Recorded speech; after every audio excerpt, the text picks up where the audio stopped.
The David case just took a turn nobody saw coming. Police found human remains in a Tesla registered to David, and the victim has been identified as 15-year-old Celeste, who was reported missing in April 2024.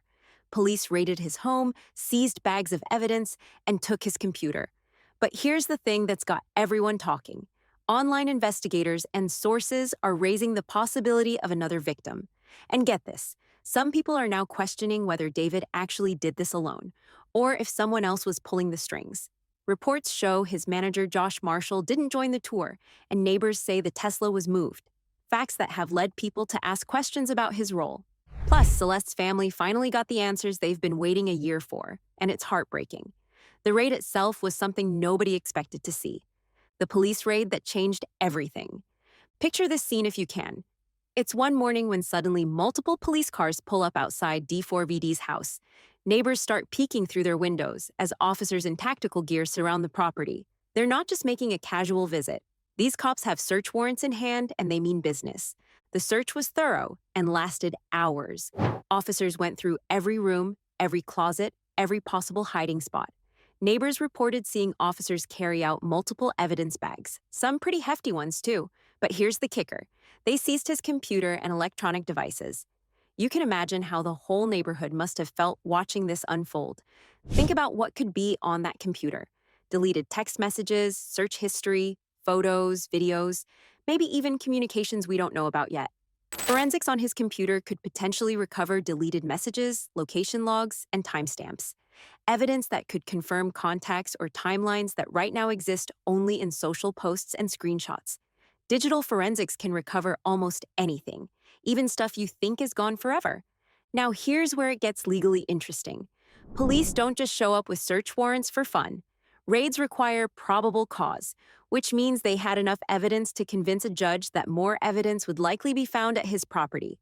That's a pretty high bar to meet. So what changed between him being just a person of interest and police feeling confident enough to raid his home? Something big must have come to light in recent weeks. The timeline leading up to this raid tells us a lot. For months, David was what investigators call a person of interest.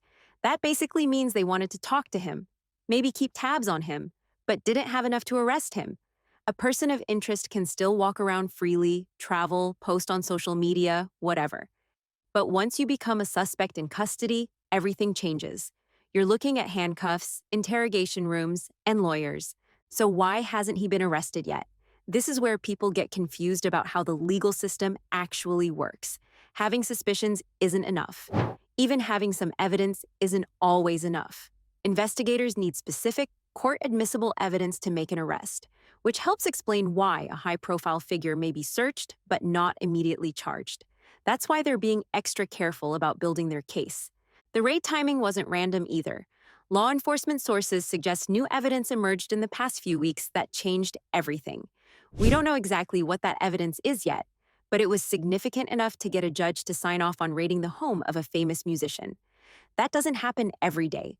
Maybe it was witness testimony, maybe digital evidence from other sources, or maybe something else entirely.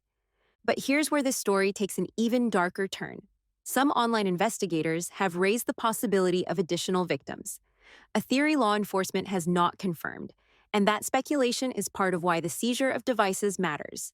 Think about that for a second. This case might be bigger than anyone initially thought. When people start talking about multiple victims, it usually means they've found patterns of behavior or evidence suggesting this wasn't a one-time thing. The fact that they seized his computer during this raid is huge. Forensic experts can recover deleted files, browsing history, encrypted messages, and communication patterns that might reveal contact with other potential victims.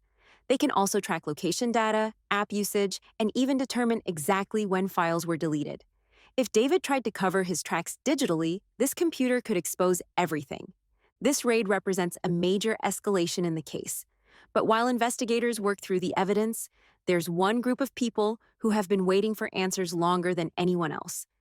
Celeste's family finally gets answers. Celeste's family shared an Instagram story that said, "We finally got answers."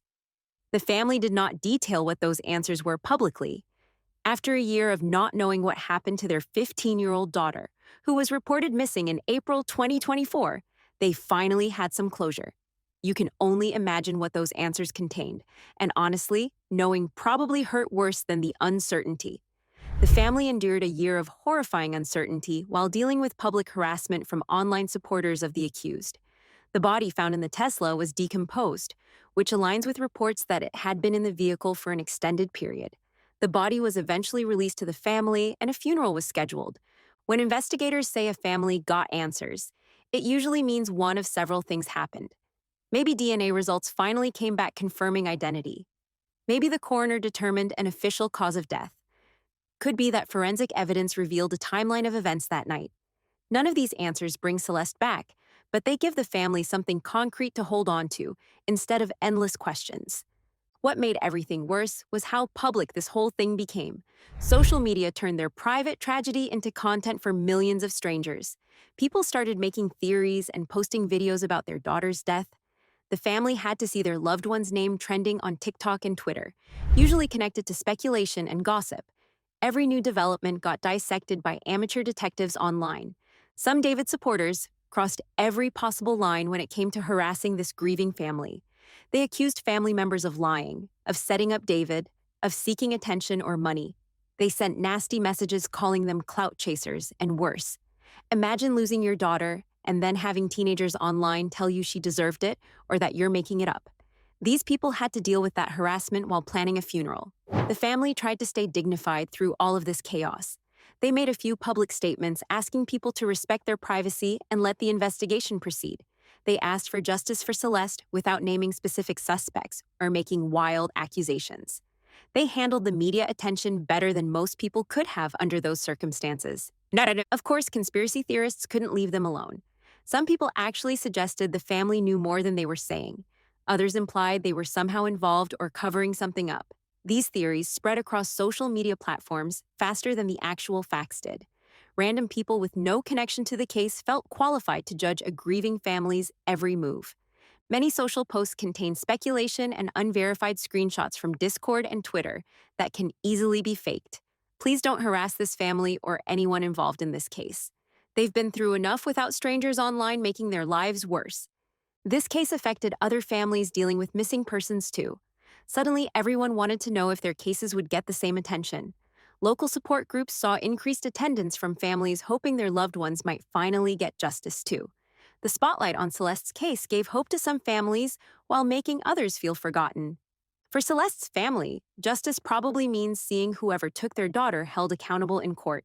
It means knowing the truth about what happened that night. It means being able to properly grieve without social media harassment. They've been fighting this fight for over a year now, and getting these answers was just one step in a much longer journey towards some kind of peace. But while this family tries to heal, there's something happening online that's absolutely disgusting.